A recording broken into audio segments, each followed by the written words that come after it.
Pakistan is finding itself in the middle of two crises. First, Iran was a victim of terrorism recently when 27 of its border guards were assassinated. It is now confirmed that 3 of the terrorists were Pakistani nationals. Additionally, at least 44 Indian soldiers were killed in the deadliest attack on security forces in Indian-controlled Kashmir in 3 decades. In this edition of the debate, we will look at whether Pakistan is harboring terrorists and how it plans to prevent terrorist attacks executed by Pakistani terrorists. Relations between Pakistan and India have hit a new low since a deadly suicide bomb attack ripped through the Indian-controlled Kashmir last week. The blast, for which a Pakistan-based militant group claimed responsibility, killed dozens of Indian paramilitary troopers in the disputed region's Pulwama district. New Delhi has accused Islamabad of harboring the group. It has also threatened to give a crushing response. India's top military commander in Kashmir believes Pakistan's main spy service, the Inter-Services Intelligence Agency, was involved in the deadly assault. Pakistan has condemned the attack and denied any complicity. Pakistani Prime Minister Imran Khan has warned that in the event of an attack by India, Islamabad would not hesitate to retaliate. If you think you will carry out some kind of attack on Pakistan, Pakistan will not think about retaliation. Pakistan will retaliate. Pakistan will have no other option but to retaliate and answer.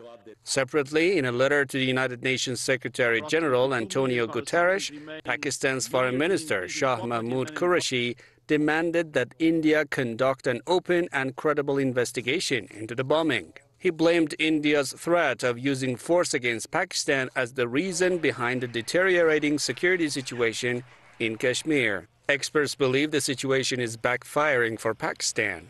Pakistan is also becoming a victim of some of its own, let's say, very dubious policies in terms of nurturing Takfirists. The people who are being, if you like, blamed by the Indian government on this occasion are Jaish-e-Mohammed, led by Masood Azhar, who is known to be part of that organization. Jammu and Kashmir is a disputed region located between India and Pakistan. The two nuclear-armed rivals have fought 4 wars since their partition in 1947, 3 of them over Kashmir. Pakistan has also been accused by its western neighbor, Iran, of harboring terrorists who carried out an attack that killed 27 border guards last week. It's hard to predict what 2019 will bring for Pakistan and India. Will there be a pause in violence or increased bloodshed? With the possibility of a military confrontation between India and Pakistan still being a matter of serious concern, the only thing one could say with certainty is that it's never too long before the next violent incident takes place. Our guest joining us for this edition of the debate from the Executive Intelligence Review, William Jones, joins us from Washington, D.C. And we have Professor at Washburn University, Liaquat Ali Khan, who joins us from Topeka, Kansas. I'd like to welcome you both. Liaquat Ali Khan, let me first start with you. The worst attack on Indian soldiers. You're looking at least 47 cumulatively to have been killed last week of these paramilitary police officers in that massive car bomb in Indian-controlled Kashmir. India has accused Pakistan of sheltering and supporting militants that crossed into Indian-controlled territory to carry out these attacks. Do you agree? Well, I don't have any first-hand evidence to confirm or dispute what India is saying, but I have a couple of observations to make.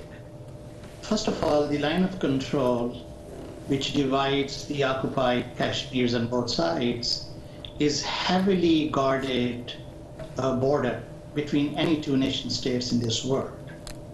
And there are all kind of technology and soldiers and airplanes and drones which are watching the border because there is fear of infiltration from both sides.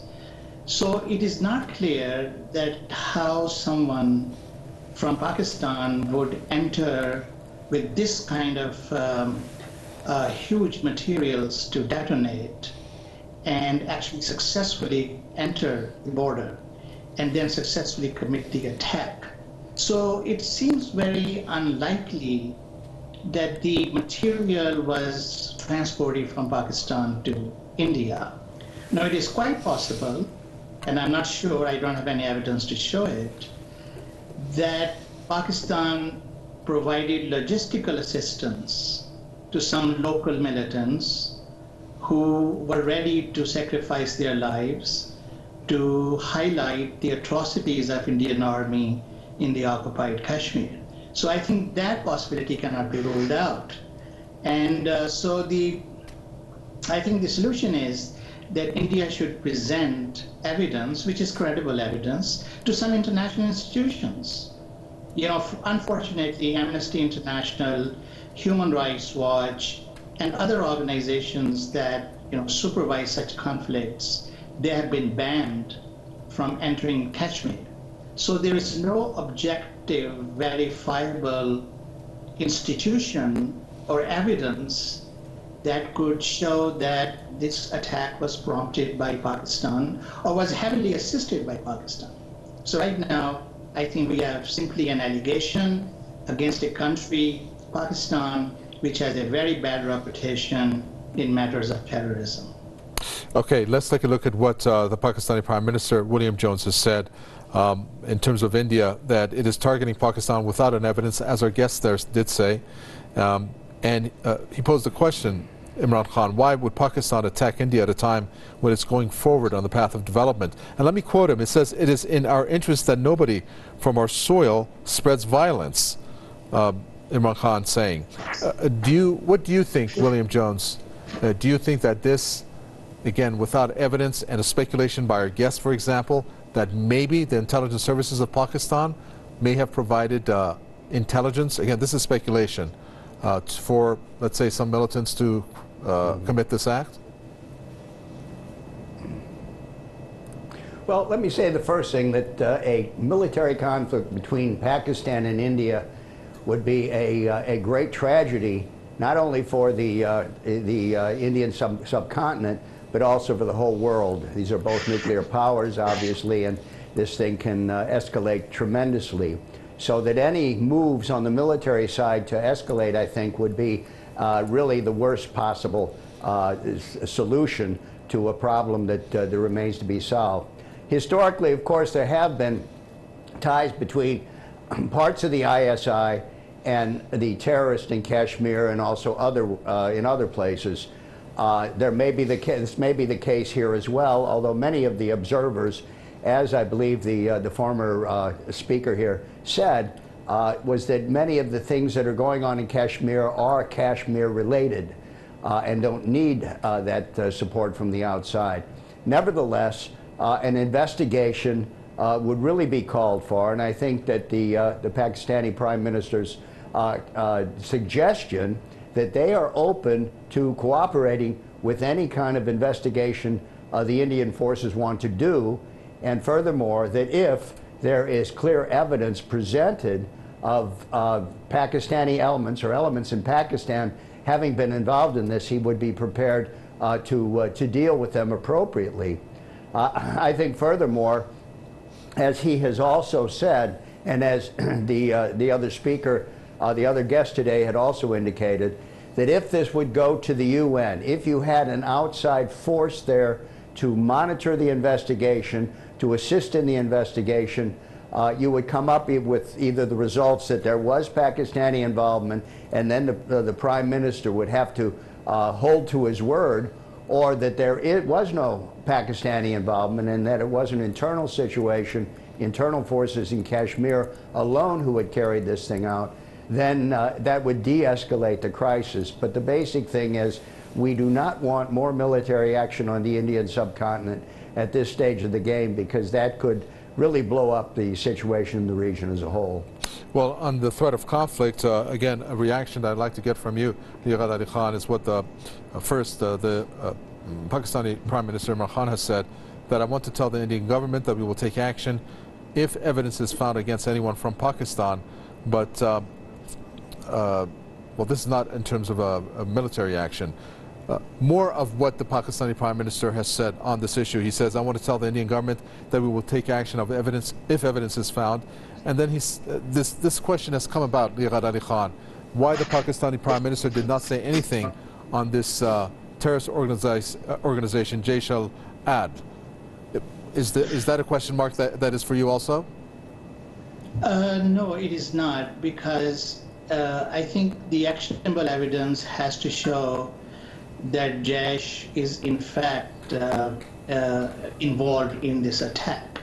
I think Mr. Masood, who heads the Jaish, he is notorious in India, and he's been accused of committing terrorist attacks previously also. So I think he's an easy target. So whenever you have a terrorist attack in India, the easy target would be Jaish.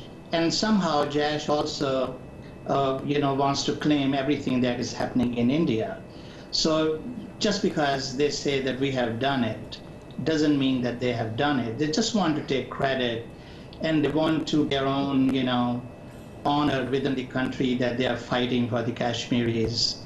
So I think the question, and from a legal viewpoint, and I'm a lawyer, so the legal point will be for India to establish that there is indeed a connection, either with the ISI, which will be the worst case, or with some private organization like Jaish in Pakistan, and the government knew that Jaish was, involved in it, either before the attack, after the attack, or if India brings some evidence to it. Then I think Pakistan will be responsible for taking action against Jaish. But just because Jaish claims it, or just because India says that Jaish has done it, I don't think from a legal viewpoint that will be actionable evidence. It will be allegation, but not actionable evidence. Okay, let me ask you, William Jones, about the threat of war. The rhetoric is kind of pretty heated. Prime Minister Modi said time for dialogue has ended, and it was time for action. And you had Imran Khan then reacting, saying, if you think that you will attack us and we will not think of retaliating, we will retaliate. And this comes when Modi is facing an election later this year.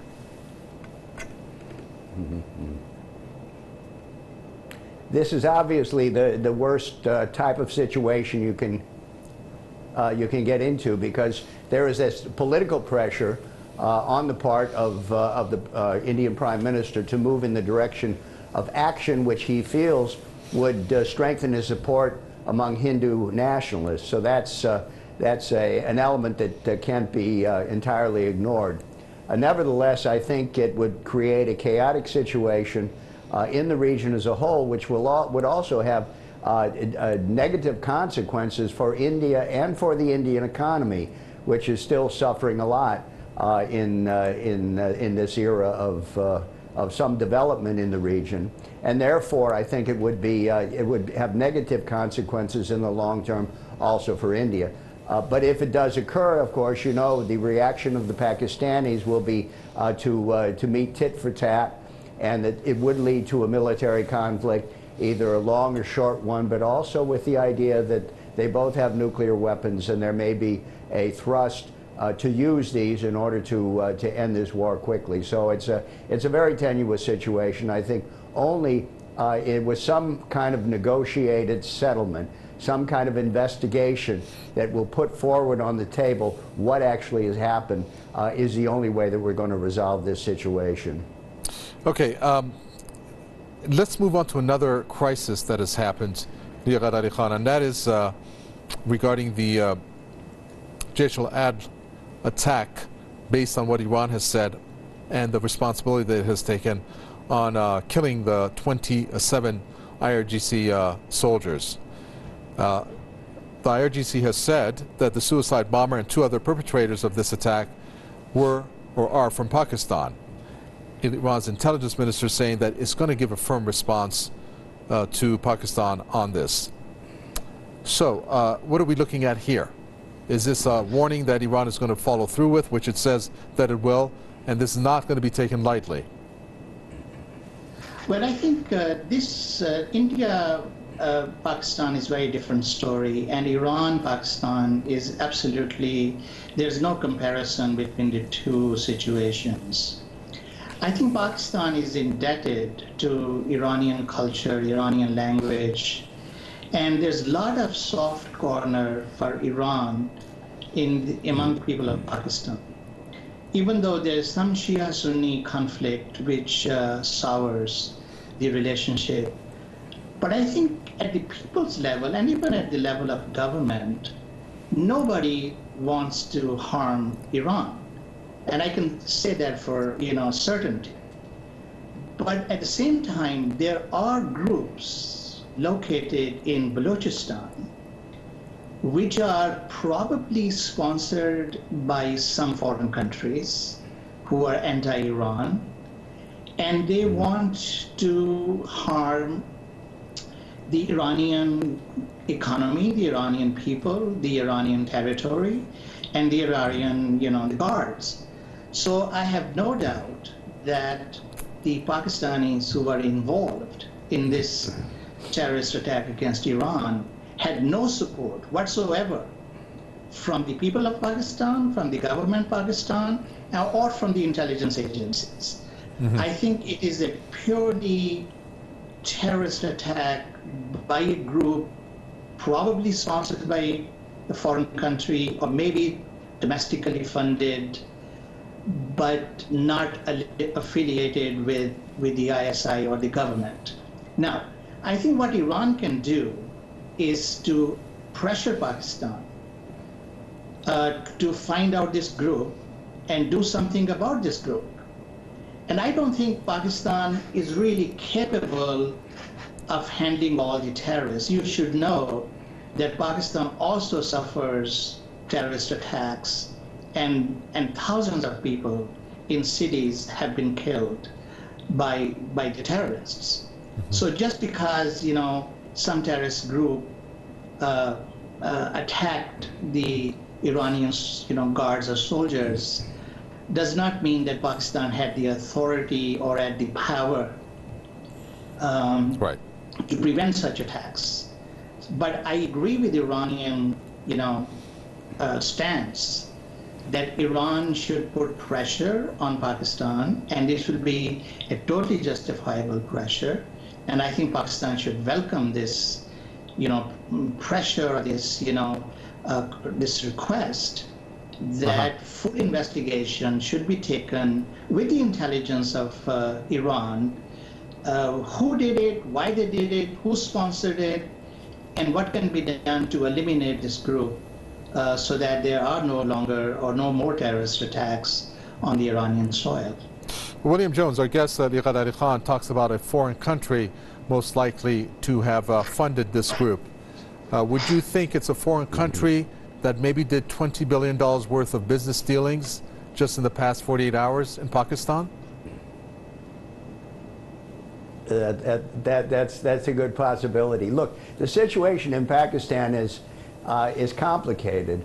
The government is officially in charge, but there are all kinds of other groupings, and I'm sure still in the ISI, those that are operating independently with an entirely different agenda, who can mobilize their own elements in operations like this. But we really have to look at the connection to Saudi Arabia. What is the country that has been more vociferous in their reaction to Iran? Are the Saudis. I found it very ironic, in fact, in reading today that the Saudis have said, well, they can mediate this peace between Pakistan and India, but their record in Yemen kind of belies that possibility because of the agenda that they have. So I think the Pakistanis were involved in this, as the other speaker had indicated. Do an investigation, see what they're connected to, see what the groups are, and hopefully the Pakistani government, the Prime Minister, can act against them. And I must add also that the Prime Minister is working in a situation which he's not always 100% in control. Remember, in Pakistan we had a number of assassinations and attempted assassinations of Prime Ministers because of the division of power among different elements there. But I think that's what you ought to be looking at. Who is behind this, and is there a possible foreign power? And the likely suspect, I think, would be the Saudis because of the close ties that they have with Pakistan, and because of their animosity, because of their animus against the existence of Iran. You know, this Kashmir issue, Liaqat Ali Khan, has been going on for quite some time. And it's just been a bone of contention between the two, Pakistan and India. There have been many solutions that have been proposed, but we got just a couple minutes left to the program. Why can't there be a solution that is economically driven to benefit the people of Kashmir and India? Is there such a possibility? Or what would you propose needs to be done? Well, I think maybe 15, 20 years ago, I wrote an article on the Kashmir dispute in Columbia Journal of International Law. And I actually proposed a solution to the problem. I don't know if it is still workable. I argued that, Jammu and Kashmir was a big state, larger than Great Britain. And most of it has been divided between India and Pakistan. But a portion, which is Kashmir, Valley of Kashmir, which is only 1/5 of the whole state, that is predominantly Muslim, and that is under the Indian occupation or Indian control. So my proposal was that maybe the Valley of Kashmir should be made independent, not affiliated to either India or Pakistan. And this can only occur if there is a very strong economic relationship between the two countries. So create an economic market where India, Pakistan, and the people of Kashmir can participate and free the Valley of Kashmir, which is the hub of the problem, from both countries, and make it an independent unit. Sorry to jump in. I got to give William Jones just under a minute here. William Jones, the U.S. is on India's side when it comes to the incident that happened. Do you think that the U.S. will be pushing India?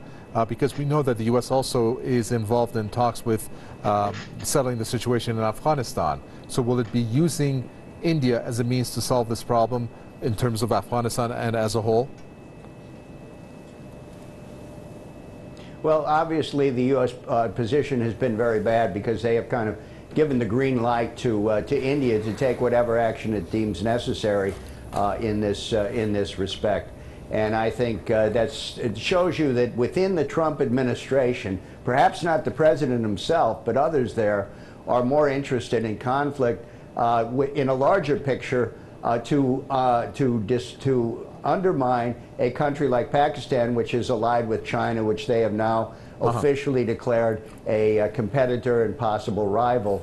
The solution, ironically, would also lie in this Pakistani relationship with China, because they have this China-Pakistan economic corridor, and the Chinese prepared to expand that to India. If India would take that, then we could deal with this economic situation with the kind of investment that's necessary to raise the livelihood of the people there and undercut terrorism in that way. Thank you very much. We're going to have to end it there. From the Executive Intelligence Review, William Jones. And thank you, Professor at Washburn University, Liaqat Ali Khan. Thanks for tuning in to another edition of The Debate. From me, Kaveh, the entire team in the capital, Tehran, it's goodbye.